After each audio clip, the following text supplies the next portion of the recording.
आनंदम प्रणाम। उम्मीद है पतंजलि के योग सूत्रों पे चर्चा करते रहते हैं। मुझे तो काफ़ी आनंद आ रहा है। मुझे खुशी नहीं हो रही कि खुशी होगा तो दुख होगा, मुझे सुख नहीं हो रहा है, मुझे सुख होता तो दुख होगा, लेकिन आनंद का कोई विपर्याय शब्द नहीं है। योग शुद्ध है, चेतना है। और उम्मीद करता हूँ, आशा करता हूँ कि आपको भी आनंद मिल रहा होगा, सीख रहे होंगे, सिखा रहे होंगे। किसी शायर ने क्या खूब कहा है, किसी शायर ने क्या खूब कहा है कि मैं जिंदगी भर शीशा साफ करते रहा, मैं जिंदगी भर ऐना साफ करते रहा, बाद में पता चला धूल तो चेहरे पे थी। ठीक उसी तरह से मैं बाहर की दुनिया में देखते रहा, ये ठीक नहीं है, वो ठीक नहीं है, ये खराब है, वो खराब है, कभी अपने अंदर मन को देखा ही नहीं। बुरा देखन मैं चलिया, बुरा मिलिया ना कोई, बुरा जब खोजे अपना दिल तो मुझसे बुरा को ना कोई। यही बात कबीरदास जी कह रहे हैं। तो होता क्या है, ये सूत्र जो अगला 41वां सूत्र हमें पतंजलि मुनि बता रहे हैं, ये समाधि के मार्ग पे बहुत ही महत्वपूर्ण धारणा वाला सूत्र है। समाधि परिभाषित करने के लिए बहुत महत्वपूर्ण सूत्र है। इसको ध्यान से सुनिए। इसमें हमें बताएंगे कि समापत्ति क्या है, मुठभेड़ क्या है, एक संगम क्या है। पहले सूत्र को कोट करते हैं, कोशिश करते हैं उच्चारण करने की, फिर उस पर आएंगे।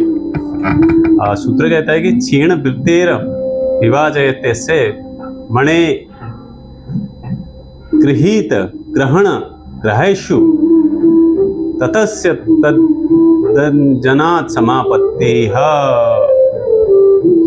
अब क्या है क्षीण वृत्ते, क्षीण मतलब शांति, वृत्ते मतलब चित्त, विभाजित भाजित मतलब पारदर्शी, सत्यव मतलब मानो, मणे ये शब्द बहुत प्रमुख है। मणे, ये यहाँ पे मुनि हमें मणि शब्द का पहली बार रत्न का प्रयोग कर रहे हैं। तो ये इसलिए बहुत महत्वपूर्ण सूत्र है समाधि की धारणा परिभाषित करने के लिए। अगला भी कुछ सूत्र आएंगे। तो इसके लिए जब ग्रहण मतलब मैं क्या ग्रहण कर रहा हूँ, मैं ज्ञान, गृहेषु जो जहाँ पे ग्रहण हो रहा है, और तब जब इस तरह से होने लगता है, उसका शुद्ध चित्त हो जाता है, तो उसका समापत्ति हो जाता है। ठीक इसी तरह से जैसे एक उदाहरण देते हैं कि हम त्राटक पे ध्यान लगाते हैं, क्रिया करते हैं, तो जब मन विचलित रहता है तो हमारा मन पे 50 चीजें आती है, मन काम नहीं करता है, हेजिटेशन होता है, क्योंकि शरीर और मन जुड़ा हुआ है।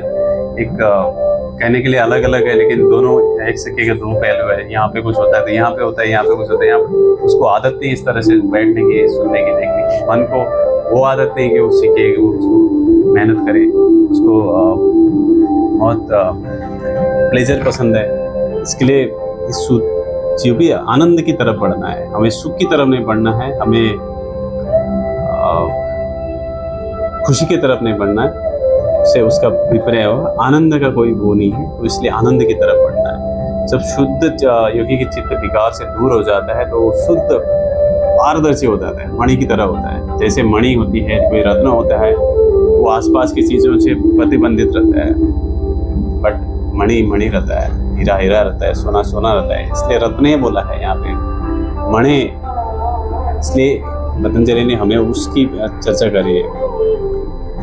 होता क्या है, जब प्रकृति स्वयं की शक्ति प्रदान करती है, तो वो एक किसी को जन्म देती है। जब वो प्रकृति अपनी शक्ति को प्रदान करती है, तो किसी को जन्म देती है, ज्ञान को जन्म देती है। फिर वो ज्ञानी पैदा होता है, और वो ज्ञानी चाहता है कि ज्ञान प्राप्त करे, और वो होगा कहाँ से, जो ग्रहण कर रहा है, जहाँ पे ग्रहण हो रहा है, और जो ग्रहण देख रहा है। तीनों है अलग, लेकिन है एक ही।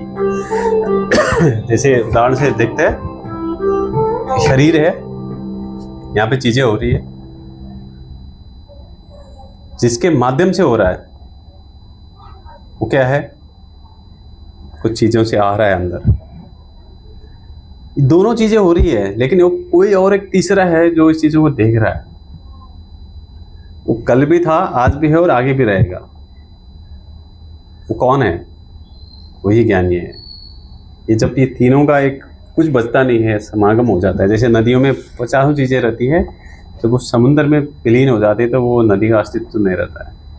ठीक उसी तरह से जब मैं उसमें विलीन हो जाता है, अपने मैं ही विलीन हो जाता है, तो वो भी एक मूड वेट की अवस्था है। चारों तरफ से उसको अनंत समागम हो गया, संगम हो गया। जैसे नदियों का मिलन होता है, नदियों का सागर में मिलन होता है, उसी तरह से जीवात्मा का जीव का जीवात्मा में मिलन हो जाता है। अब ये कैसे होता है कि हमारे जो अंतकरण है, हमारे अशुद्धियाँ कहाँ लगी है? चित्त में लगा है। चित्त के 4 अंतकरण बताए हमें, मन, बुद्धि, अहंकार और चित्त। तो यही चारों के माध्यम से ही होगा जो भी होगा। यही चारों माध्यम से भी जो भी बाहर की चीज़ें होती है, और अंतकरण में भी यही चारों के माध्यम से धीरे धीरे इसको जो भी लेप लगे हैं, इससे धीरे धीरे बाहर करके लौटा के जाना है। और ऐसा बोलते हैं कि जब इस तरह की चीज़ें होने लगती है, जब आपका चित्त शुद्ध हो जाता है, तो आपके दृश्य अदृश्य चीज़ें दिखने लगती है, सुनने लगती है, होने लगती है। ये अलौकिक बोलते हैं इसको, या मिस्टिकल बोल सकते हैं, या इसको एक क्या कह सकते हैं उसको, हाइपर, वो सब क्या कहते हैं, वो एक शब्द है मुझे याद नहीं आ रहा है। हाइपोथेटिकल बातें हो सकती है, लेकिन जिसको अनुभव है उनको है, जिसको अनुभव है उनको है। तो और योग का, जब योग हमारे जो बताए थे चित्त के मित्र क्या है, और योग में बढ़ रहे हो और आपको शंका हो रही है इन सूत्रों पे, बातों पे, तो फिर मतलब नहीं है। तो आपके अंदर शंका पैदा होती है, आस्था नहीं है, भक्ति नहीं है, शक्ति नहीं है, तो आपके अंदर वो 9 दुश्मनों का आक्रमण हुआ है। वो पिछले सूत्रों में बताया हमने कि मित्र क्या है, हमने वो भी बताया पिछले सूत्रों में।